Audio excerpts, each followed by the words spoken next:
So welcome everybody. Tēnā koutou katoa. Greetings to you all from Aotearoa Waitaha, Christchurch, Canterbury, here in Aotearoa, New Zealand. If this is the very first time you've joined us, I am Sarita McLean, the Regional Rotary Public Image Coordinator, and it is really so lovely to see you here today. We are joining together today from across Australia, New Zealand, and the Pacific Islands, and on behalf of all of us, I acknowledge the traditional custodians of the lands on which each of us meet, live, learn, and work. I acknowledge and honor Indigenous cultures, traditions, country, iwi, and nation, and pay my respects as appropriate to elders and leaders, kaumatua and kuia, past, present, and emerging. So now with international borders opening up and our members excitedly making plans for travel overseas, Assistant Rotary Public Image Coordinator Barry Enties will share how we as traveling Rotarians can also be the mobile ambassadors of our great organization. Not only does Barry look after districts 9675, 9685, and 9705 in his role as Assistant Rotary Public Image Coordinator, Barry is also behind the charity Rotary's National Lamington Day, an opportunity for businesses to say thank you to their staff and volunteers by getting them together to enjoy fresh, locally made lamingtons and also raise funds for local charities. That's only one part of the thing which Barry does. I'm sure he's done a lot of other charities that he's been involved with. So it is really so exciting to have Barry tell us a little bit about his topic today, which is mobile ambassadors, traveling Rotarians. But before we get into that, Barry, is there some things that you'd like to share with us? Look, I think at the moment, I'll just let you digest the video and then we can have some questions afterwards. Because I know some people thought I was going to be talking about one subject of a mobile Rotarian, but I've looked at from a different perspective, so we can probably answer the questions that people may have thought I was going to be talking about in that answering question and answer session. Okay, so here is Barry's video. I will turn this on now. Good afternoon, everyone. Welcome to this afternoon's presentation, the Mobile Ambassador, Travelling Rotarian.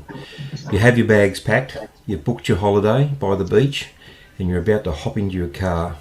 So let's set the scene better. I've got a little music for you to get into the groove.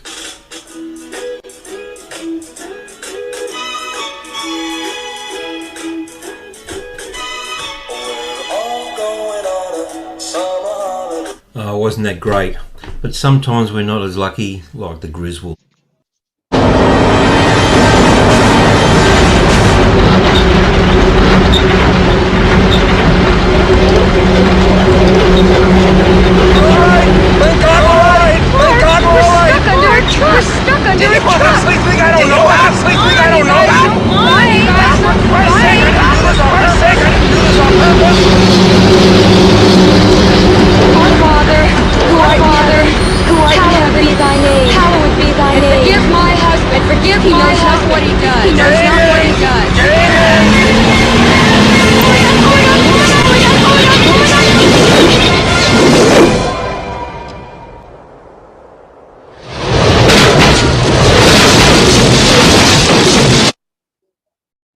Today we are just going to be talking about Rotarians on the move. Over the last 2 years we really have become locked up and we've become accustomed to a Rotarian being mobile via the internet using Zoom and other devices. But we've amazed ourselves and we have become quite proficient at it. But today I'll be talking about getting out and about and putting ourselves back into the public view, and this is where we need to deliver a consistent message across the board. Our agenda will be planning is the key to success, people of action, timeline and a summary, and I'll introduce you to the team.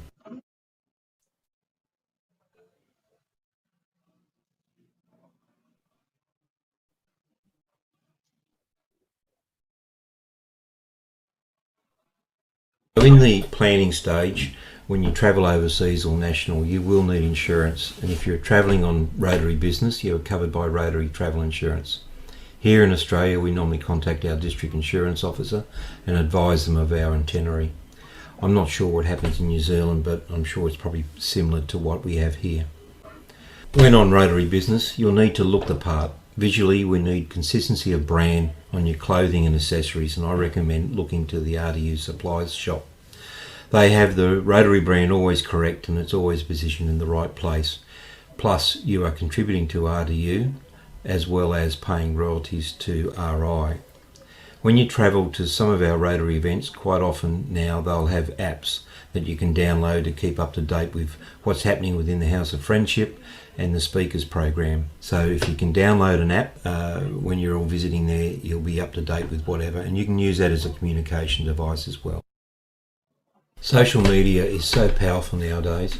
It's one of our most important tools to use, particularly Facebook and Instagram.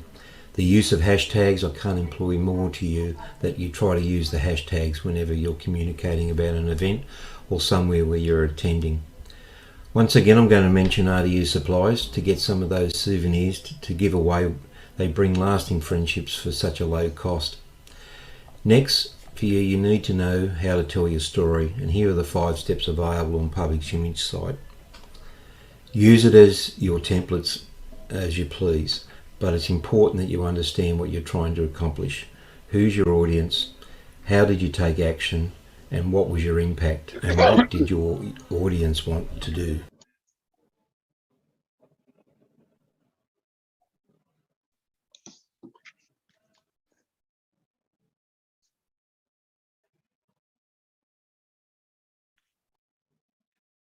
So in this section we're going to highlight 3 classic examples at different levels of Rotary that we are people of action. As individuals, Phil and Joyce Ogden are riding a tandem bike from Perth to Adelaide. In the attached story that you'll see, they highlight all 5 aspects of telling a great story, plus receive press in the Hobart newspaper. But these stories are picked up nationally and retold again when they have an interest.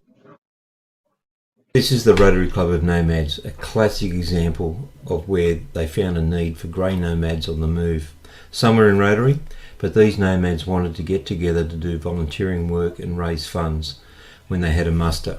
They were able to get coverage on the ABC about their story, and they have currently about 460 people that are involved in their club and their club activities as they move around mainly the eastern states of Australia again, but something innovative, and it gave a great storyline. This is a district classic example, and I declare a conflict of interest as this is my district. But back in January 26, 2021, we had just come out of the first lockdown, and we realised that the health workers and the police and SES had done a tremendous job, not only with the COVID situation, but with the bushfires that we had in New South Wales. So we came up with the idea of giving a classic Australian lamington to all of them individually wrapped. We delivered over 23,000 lamingtons to all health workers, police stations and SES in the Western Sydney area and Wollongong. We ran a 2-day social media campaign afterwards, which resulted in some impressive stats, as you can see there. We also received TV coverage on Sydney and Wollongong stations. Another classic example that we are people of action. This is the timeline of the steps to success. First of all, plan the physical things you'll need. Then plan the digital things that you need to do. Plan your thoughts. Tell the story using the 5 points, but more importantly, measure the outcome. This presentation is by far not the whole of being a mobile ambassador, as Public Image is about delivering a consistent message that we are people of action. I would also suggest that you have a plan B, just in case, as we are dealing with people. So here is our team, and leading it from the front is Rita from New Zealand, Wayne from Western Australia, Daryl from Queensland, and Andrew from...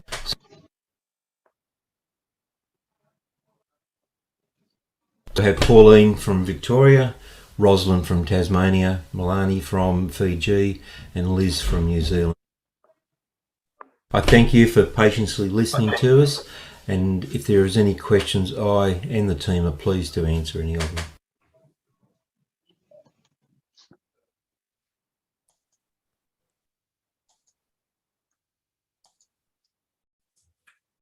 Thank you, Barry, for that. Yeah. Yeah, I mean, I don't know what everyone's thoughts were about when we raised the subject of a mobile travelling Rotarian, but there is the digital side of it as well, which I just brushed about. But I think everyone now is in the position that they're starting to, get out of the areas and meet physically and to be moving about. So we need to really just brush ourselves up and remember what we used to do, and bring everything back into currency that we have. So if anyone's got any queries or, they've got a different viewpoint, that'd be great. I don't mind hearing that. Colin's usually got something. I was interested, Barry, Ross from New Zealand, interested about the Rotary Club of Nomads, but so how many, you said there were 900 people there, but is that a Facebook page as such, and is it a registered Rotary Club as such? Yeah, no, it's a registered Rotary Club. I think, and they've got a Facebook, but yeah, they're certainly, they came off with a big bang when they started, I think 2 years ago, just before COVID came in. And so they had some of their members, in the boondocks of Queensland, in lockdown at caravan parks, but they had performed a number of fundraising activities. And as I said, they've got 460 people that they're not necessarily all members of Rotary, but at least they're friends of Rotary. And when they do their musters or their get-togethers, they'll perform, fundraising or service work at the various, and it's all country locations too. So the idea is to bring in the money that they've got into the towns, spend it, use it, and do some fundraising or service work at the same time. So it's a pretty good setup, and they communicate quite well through virtual meetings. They meet every week online. Thank you.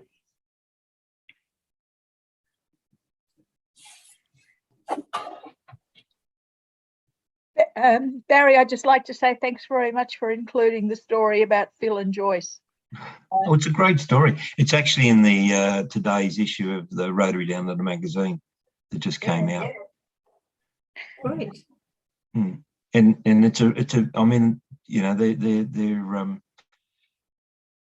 obviously they've got a passion because they do a lot of bike riding in Europe, and they thought, well, why not use that passion to raise some funds? And that's people using their skills and their abilities to and their action things.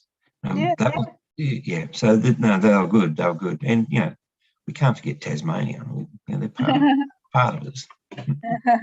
No, well, it's at the moment. It's the Western Australia and South Australia leadership that has kicked in, and that's the joy of belonging to Rotary, because it's the networking, isn't it? You just need somebody who knows somebody and ask a favour, and if it's a PDG in Tassie has the saying, "It's Rotary, it'll happen." But it's, as you say, the preparation helps it to happen. Yeah, you've got to be prepared for everything you do. I mean, we do that in our daily life. So it's the same when you're planning a Rotary event. Like when I used to travel to New Zealand quite a lot, I always stayed at hooked up with a Rotary club that was there, because the locals will give you the local conditions of what, well, don't go to that place. That's just, you're just wasting your money. Go somewhere here, there, or hop in the car with me and I'll take you around the place. And that's the uniqueness of being in an organisation. Mm. What are some of the giveaways that you have taken when you've gone to events? I heard, I know that when some people have done their DG training, they have a lot of the suitcase dedicated to giveaways, but that you get more than you give, don't you? You do. But I mean, the Kiwi pin, for example, and the Australian kangaroo pin, they all want the pins. It's only a $2 or $3 gift. Deb's been there; she knows what it's all about, and Colin. They just want the pins. They just want these kangaroos or the Kiwis they can stick on their shirts. In return, well, I got a kimono. Not that I'm going to wear it or could I fit it, but you get some unique gifts, and you do need to have an extra bag when you're coming back. But when I go overseas to conventions and all that, it's the amazing thing is even taxi drivers. I used to always give a taxi driver a kangaroo pin, and they just thought it was wonderful. Fantastic. Something they can show their children. Yeah. Well, I mean, plus one of the kangaroo pins is gold coloured, or it's gold. It actually has a little bit of gold plated on it. So these taxi drivers think it's probably solid gold from this rich overseas guy. But yeah. Beautiful. So Barry, do you still take these souvenirs when you just go to conventions?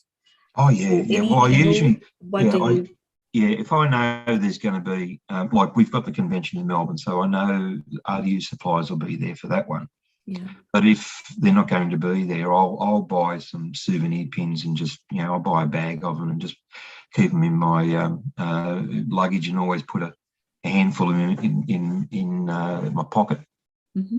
So when I'm in like I was at Seoul and I was in a line to buy a beer at the showcase, and I'm chatting to this American guy, and I said, "Oh yeah, mate, here's a pin, oh, that's great, and then we exchanged business cards, and we sent a few emails back and forth to each other about projects, and actually with my club, that's how we've initiated a lot of our international projects, is from the connections we made at conventions.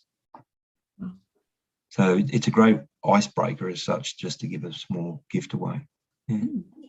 We had the silver fern with the wheel in the middle, the rotary wheel in the middle, the silver fern. Yeah. And they were so well received because everybody knows the silver fern.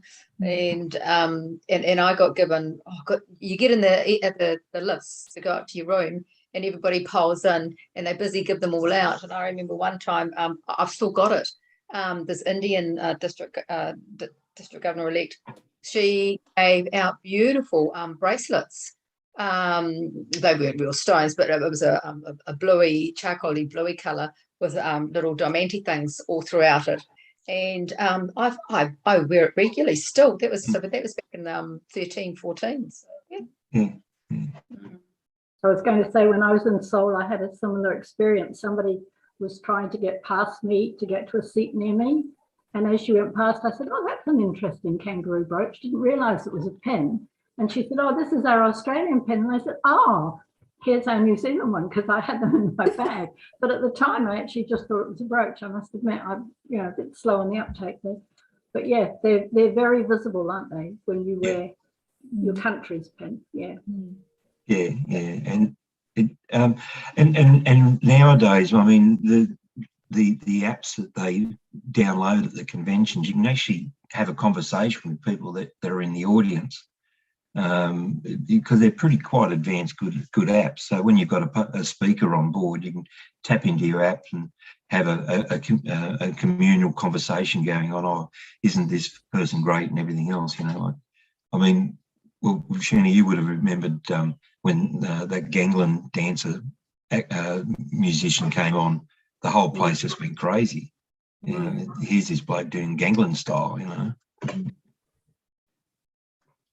I remember being in a 9910 conference, because I used to be in that district, and the conference was in Norfolk Island, and you went up for a week, so they had lots of activities. And on the Friday night, they closed the entire main street. There's only really two main streets that cross, and they had all the shops put their stalls outside, closed all the shops, and they had all the school children from the island, and we were all doing Gangman style down the road. It was the most memorable evening, it really was. So yeah. Lots of fun. Yeah. So those things, if you're dressed in your Rotary uniform, they give the image that, you should have seen these Rotarians. They're doing gangland style down the road. It's those sort of things that people will take away to prove, and it's a demonstration that we're people of action. And it doesn't have to be much. It doesn't have to be like digging holes or anything like that. Sometimes it can just be people having fun. Yeah. That's not what they say. Sorry. I was going to pick up on what you said about insurance. If you're travelling on Rotary business, now does that have to be to do a project or something of that sort? Presumably, it's not just if you're going to a convention. Oh yeah, no, it's for going to a convention, or if you're going to a district assembly or a district conference, or anything to do with Rotary business, you're covered with insurance. Oh, that's worth looking into. Yeah, thank you. Yeah. So when we all come over to Jennifer's convention, it's Melbourne, isn't it? I think. Yeah. We should be covered by our district's insurance to travel. You should. I don't know, Colin. Colin's saying no. If you travel, I would suggest you check with your district treasurer, or your insurance rep as to whether that's true. And I think Sheena, in our district, I don't think that travel for personal travel to those conventions is covered by district insurance. I didn't think. Apparently not. Looking at Colin. Can you hear me or not? Healy.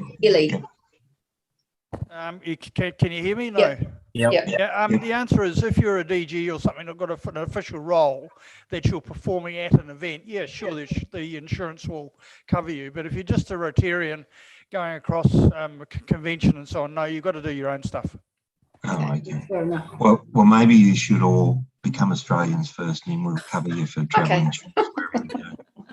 We'll give you honorary citizenship. Right. Put me down.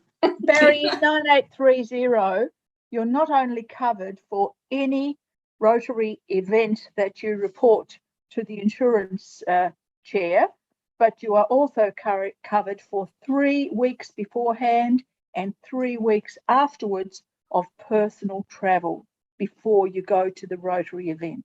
Yeah, that's correct. Yeah. So I think in Australia, you can be very confident of your Rotary insurance. Oh. Yeah. I've had to claim it on a couple of times now. So. What was I going to ask you? So in terms of going for a project, so you're going, I know we're starting to go overseas and help out with projects. So obviously we've got all our Rotary branding, Rotary clothing, up to date. So what is the thinking? What do people do with the old stuff?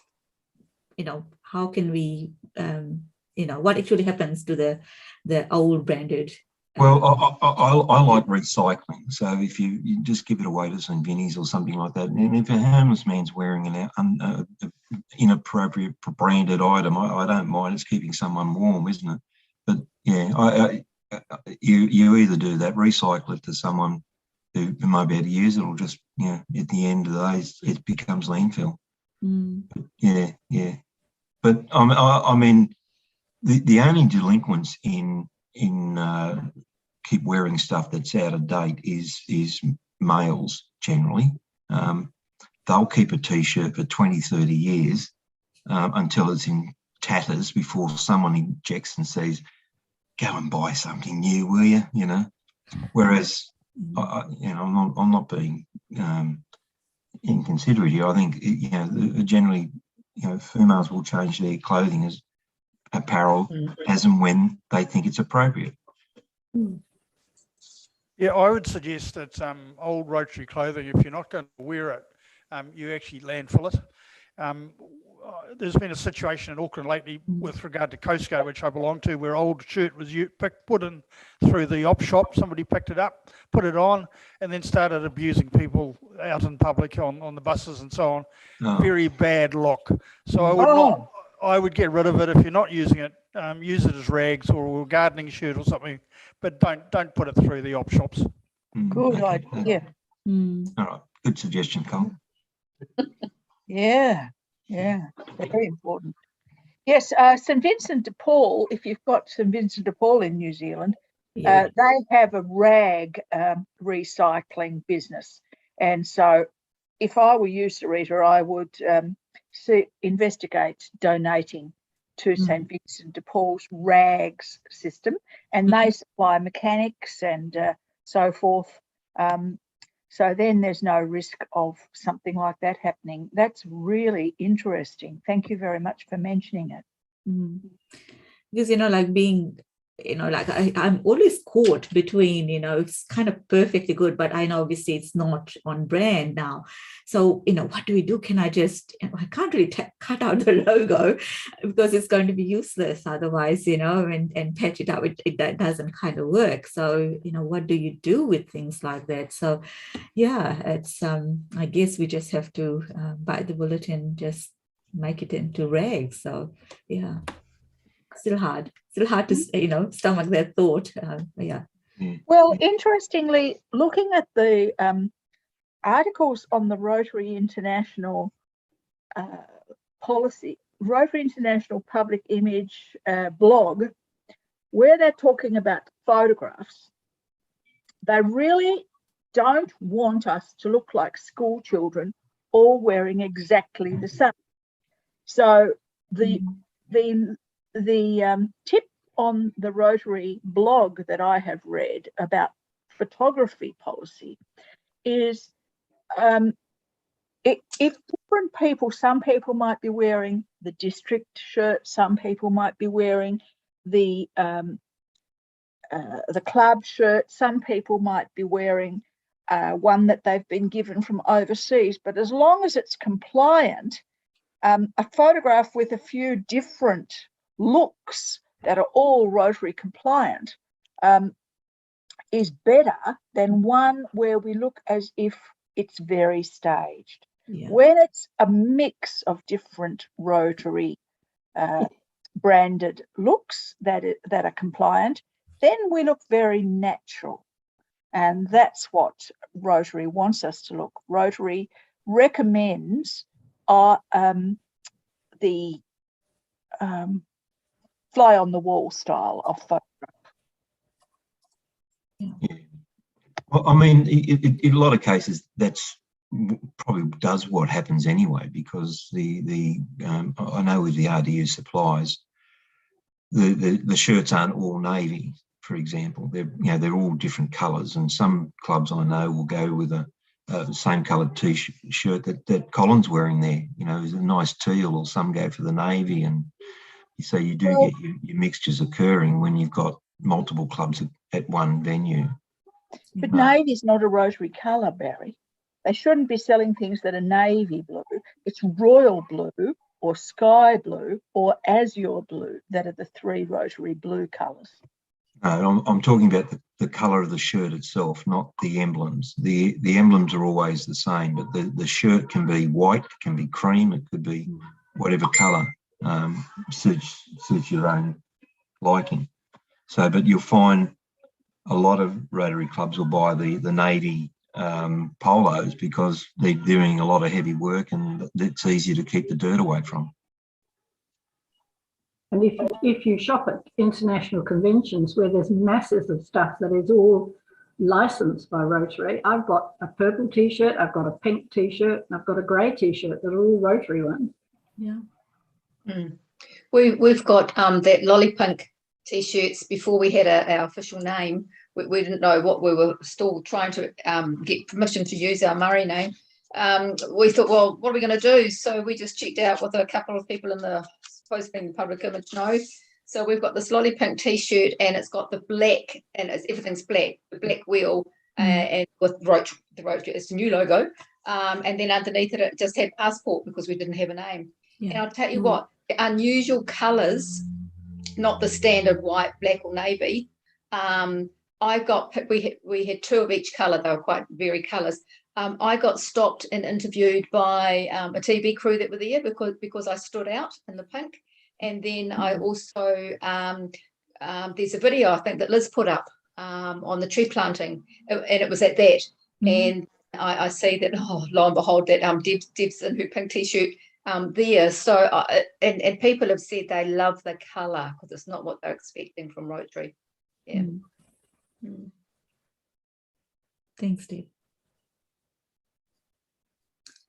And Barry, I was going to ask about your video that you played earlier on. I wondered if it was available to others. One of my contacts here who thought that he was able to get here is unable to log on, and just wondered if it was available to anyone, or is Teresa able to put it in the chat or YouTube or something?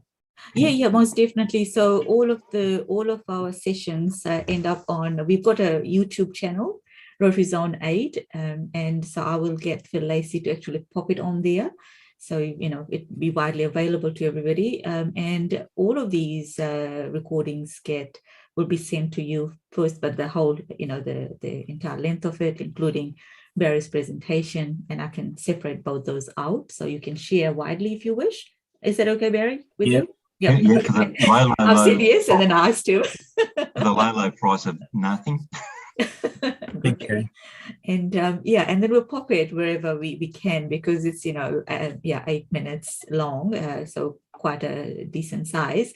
To go without people falling asleep. So that's a really nice bite-sized presentation there, so not a problem at all. We'll certainly put that on. Barry, can I ask you, do you think it's worthwhile every so often it says, oh, do you want to boost your post? Of course, you can do that for $2, $3, $5, $10, whatever, but widen your audience. Can you achieve the same thing by just doing the hashtag tag thing, or is it worth boosting if you've maybe got an event on? Oh, certainly boosting's a good thing. The hashtags work amazingly well. We did them with that Lamington project that I spoke about, and that's where we got a lot of those large impressions through social media. And it was amazing.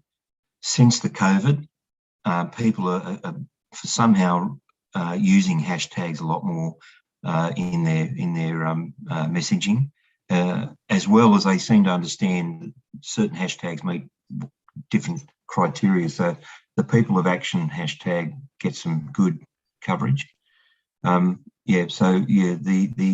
The boosting side of running an event, it doesn't cost a great deal. I spent $25 doing my club's Christmas trees, and I know we got a good reach on it because we're all selling trees. We're about 30 k's in from Sydney, and we had someone from the Circular Quay that lives there drove all the way out to get one of our Christmas trees. It does work. You just need to make sure you do your tagging and all that right, the demographics that you're looking for. But boosting on Facebook, I can say, probably works well for the money that you spend. Yeah, because we've just decided to do a project, and it's going to be have you all heard of men's sheds or a she shed? Yep, it's like a garden tour, and you get men's what they've got in their back sheds, their work sheds, and the same with the women. And so I'm just thinking boosting or paying for it, because it'll be a big event in March next year. So, but I've never done it, so I just thought, okay. One thing we do, or I do for my club, is I've joined all the local residents' Facebook pages around us, which is for us in relevance is about 5. And the last post I did on one got 110 reactions. We're not getting a lot of people actually coming along to meetings and so on, but we are, they're at least being seen. And I'm very careful to do posts infrequently and only when there's a relevance. And I get an example is we have a project coming up on the waterfront, and I will say, look, hey, if you're driving past the Kahu Bay and you see a whole lot of yachts out on the bay, that's Rotary. Why don't you have a look? But it's got to be relevant. I'm not doing advertisements as such, and I'm not doing it every week, but I am doing it when we have something to actually do to say. Yeah, we've just started a new project called Adopt a Tree, where you adopt a tree for $5 and you get the chance to plant it later on if you like. But I got grant money, and I used some of that grant money to employ a professional social media firm, because we feel that relying on volunteers that say they know how to use social media wasn't giving us the results we wanted. So they gave us a marketing strategy to use for what we want to do, and they've given us a fixed fee.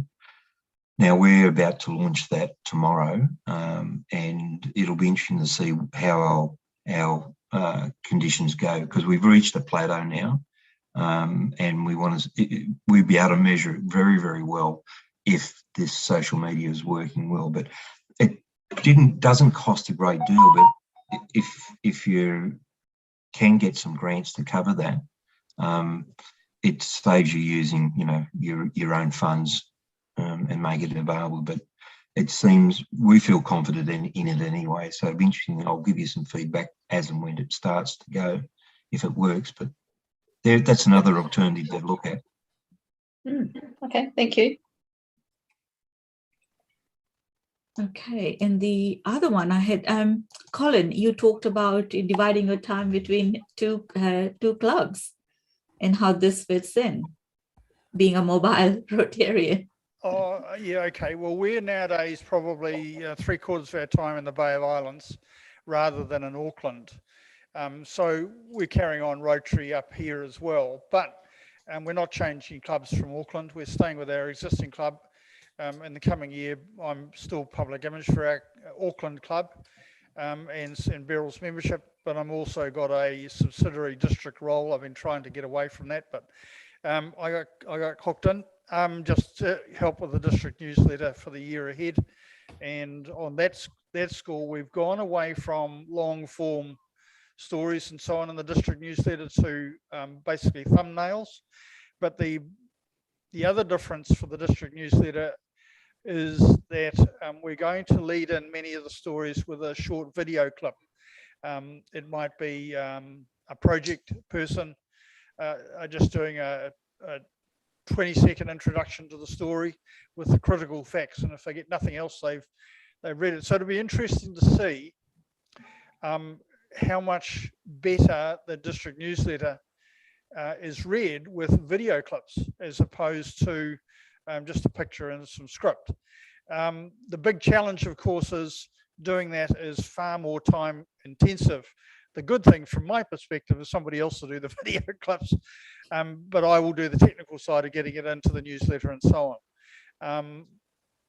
I'm not sure that short form would work quite so well at a club level, but that's just an update on what we're going to have a go at this time. It's trying to learn a new skill. For me, that's the most attractive aspect. That's good. Yeah. Yeah, Learning new skills. Oh, sorry, I was just going to say, Colin met up with Robin Ingram last week on Tairua on the Coromandel coast from your club, and she's the same sort of thing. We're trying to establish some sort of Rotary club there on the east coast of the Coromandel, and she's a resident and would like to get involved in doing things. And it's always difficult to be able to create a membership in two clubs, but the interest that she offered for the Coromandel was great. She's a fantastic Rotarian, a fantastic organiser. And yeah, I was aware of that because Elaine Mead put out something on Facebook, and I flicked it on to Robin. While we'd hate to lose her from our club because she really is that good, it's the most critical thing is she continues to enjoy Rotary. Yeah, I see that Elaine's hiding behind her blank screen there at the moment. Are you still there, Elaine? Oh, there you are. She's been great helping Johnny Dryden, our membership director, with ideas for doing that sort of thing. And whilst we didn't get a great response from people in that area, you know, we got the word out and getting things started. So thank you, Elaine, for your help.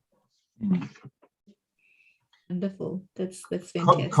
Colin actually raises a good point there that he's being involved with the two clubs, and I imagine Colin being the person I know, he would probably lend assistance to both those clubs as well. And if the case was that you're involved with other clubs or have a friendship with other clubs and you notice that their branding isn't correct on their websites or their Facebook sites, I think we should try and reach out and say, look, do you need a little bit of assistance rebranding your Facebook or your web page?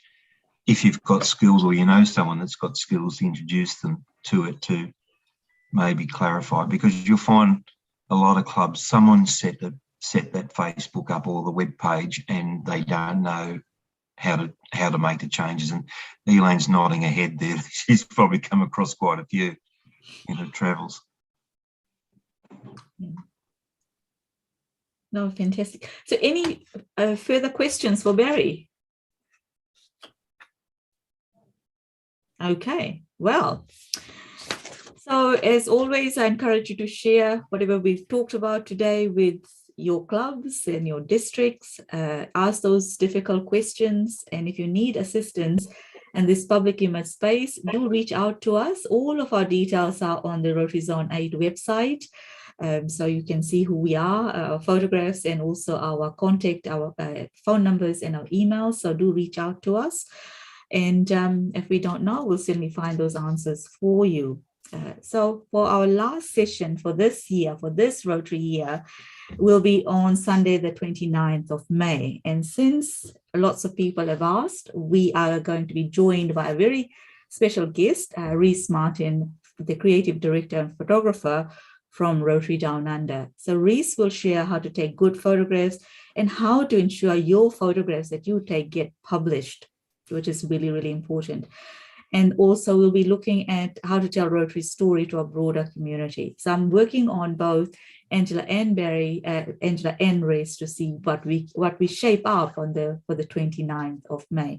But what I will do once I've organized all of that, I will send out the registration link and all of those usual places, Rotary Zone 8 website, Rotary Oceania website, the Facebook pages, Rotary Australia, Rotary Oceania, my personal page as Sarita McLean Rotarian, and also in the regional newsletter Rotary on the Move.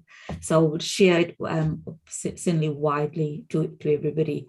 So finally, thank you so much for turning up today. It's been really, really lovely to spend some time with you. Enjoy the rest of your day, and I really look forward to catching up with you again. So on the count of 3, I will stop the recording. So 3, 2, 1, stop recording.